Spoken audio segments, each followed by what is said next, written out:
I must admit, I wasn't expecting anything especially brilliant from Guillermo del Toro's Pinocchio. For one thing, I hadn't heard from him, not personally of course, but in the general scheme of existence, for some time, until that is, he popped up on Netflix with his cabinet of curiosities, Holy Mother of God! of which only a handful of episodes, I must confess, left me vaguely interested, much less curious.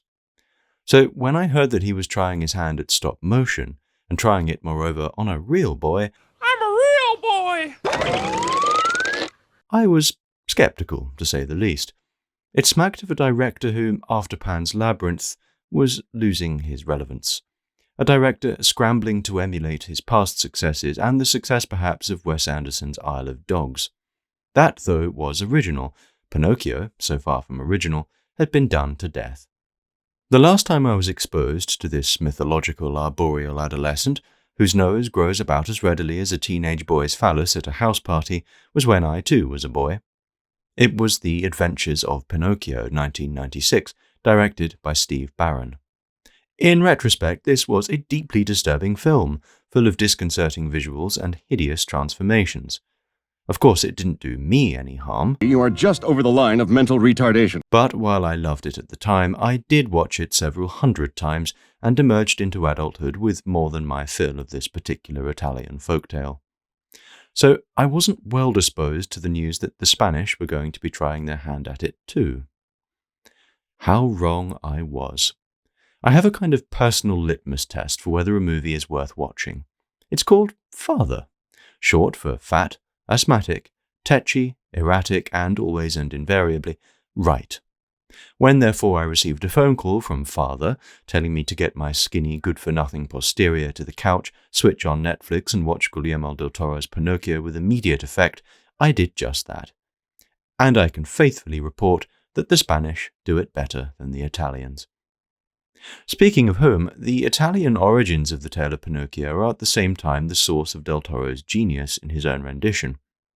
There is a tendency, let's call it Disneyfication, for the sake of argument, for cartoons to take the fangs out of fairy tales. Murdered children become captured children. Little mermaids, who are spurned by lovers and end up committing suicide, find true love. Indeed, in the original stories of Sleeping Beauty and Rapunzel, both women are impregnated in their sleep, which is to say, raped. Now, I'm not saying that Disney should be hiring animators with a penchant for hentai, but when the whole point of fairy tales is to impart morality to children by scaring them shitless, it seems only fair that those same tales aren't forgotten in a sea of sickly sweet merchandising.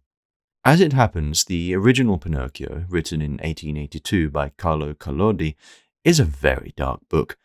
In it, Pinocchio is threatened by the puppet master Mangiafuoco, in Del Toro's version Podesta, voiced by Christoph Waltz, with being burned alive for the purpose of cooking mutton. The cat and the fox, moreover, absent from Del Toro's version, pursue Pinocchio in the dead of night disguised as bandits, only to lynch him. And not only that, oh no, but to walk away from the lynching when they tire of watching him die. Honestly, I'd have much more respect for Meghan Markle if her own children's book, the imaginatively titled The Bench, was equally macabre. And then my husband, Harry, was crushed by the bench and turned into mince. I didn't cry or weep or linger, because my husband, after all, was ginger.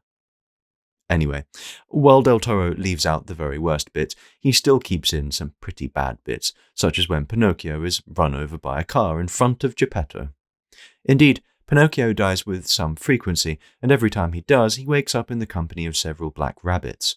Thou art gone, thy life has fled, all shall now bewail thee dead. Did you hear that? By including these rabbits, Del Toro was praised for his fidelity to the original. I have a slightly different take. We shouldn't praise Del Toro simply for having included something in the source material because it was in the source material. There's always the danger, after all, of slavish devotion to the original to the detriment of the update. No, we should praise him for having decided to include it at all. In the original, the rabbits are mentioned about 4 times and play a marginal role in the story. At that moment, Collodi writes, the door of the room flew open and in came 4 rabbits as black as ink, carrying a small black coffin on their shoulders. "What do you want from me?" asked Pinocchio. "We have come for you," said the largest rabbit. "For me? But I'm not dead yet." "No, not dead yet, but you will be in a few moments, since you have refused to take the medicine which would have made you well." "Oh, fairy, my fairy," the marionette cried out. "Give me that glass, quick, please, I don't want to die." "No, no, not yet, not yet." And holding the glass with his 2 hands, he swallowed the medicine at one gulp. "Well," said the 4 rabbits, "this time we have made the trip for nothing." And turning on their heels, they marched solemnly out of the room, carrying their little black coffin and muttering and grumbling between their teeth. A modern book editor may well have cut out all mention of these rabbits on the grounds that it wasn't necessary. Great art, however, depends on the unnecessary. The late capitalistic, utilitarian obsession with efficiency would be the death today of Herman Melville's Moby Dick, or Mervyn Peake's Gormenghast, or one of my favourite living writers, David Bentley Hart, each of whom obviously believe that while less may sometimes be more often than not, more really is more, and is at any rate the least one can do for one's readers.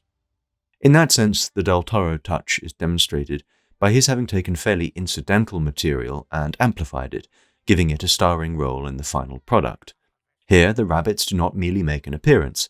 They play cards and crack jokes. They snigger and bicker and sing. And in the end, they are used as a way for the world Del Toro has created to express its affection for this wooden puppet, whose talent for dying is matched only by his desire to live. I have said nothing so far about the medium itself, and this for the simple reason that animation, much less stop motion, utterly baffles me. I understand it in theory, but then I understood maths in theory, and I still failed most of my childhood maths exams. And while I hugely admire the work that goes into stop motion, the thought that a single scene, in this case Spazzatura the monkey, swinging down into the circus, could take 3 months to film seems like an unconscionable test of patience. I was once given a blank flip book for my birthday and got so far as 2 stick men before throwing the thing at the wall. Now to me that was merely bad science, but stop motion is magic. Maybe that's the point. This weird modern alchemy of wire and clay, silicon and 3D printers requires a magician, and that's what Guillermo del Toro always has been. Of all the art forms of animation, he says, to me the most sacred and magical is stop motion, because it's the bond between an animator and a puppet. Del Toro brings to the medium of stop motion precisely that blend of matter-of-fact narrative, myth, and political critique we know as magical realism, and which defines his earlier movies.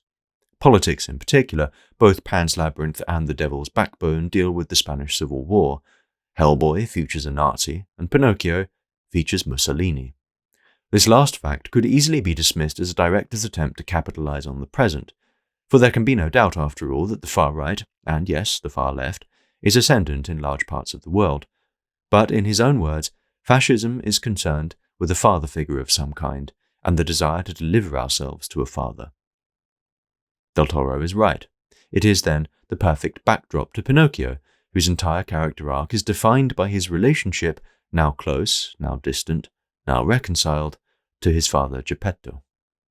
I might add that there has always seemed to me to be a ridiculousness to Mussolini never quite possessed in the same measure by Hitler or Stalin or Franco. Which is to say, and here I risk looking ridiculous myself, that Mussolini doesn't strike me as being as evil as the others.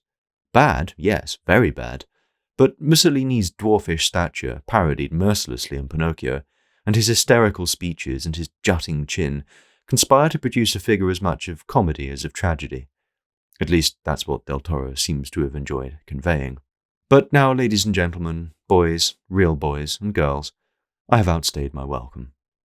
The longer I talk, the longer you are kept from watching or rewatching what has already become known as one of the finest stop-motion movies ever produced.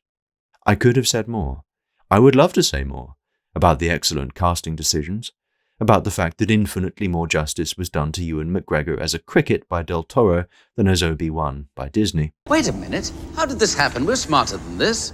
About the ability of silicon puppets to wear more facial expressions than Kristen Stewart on a high-G spaceflight, and about so much more.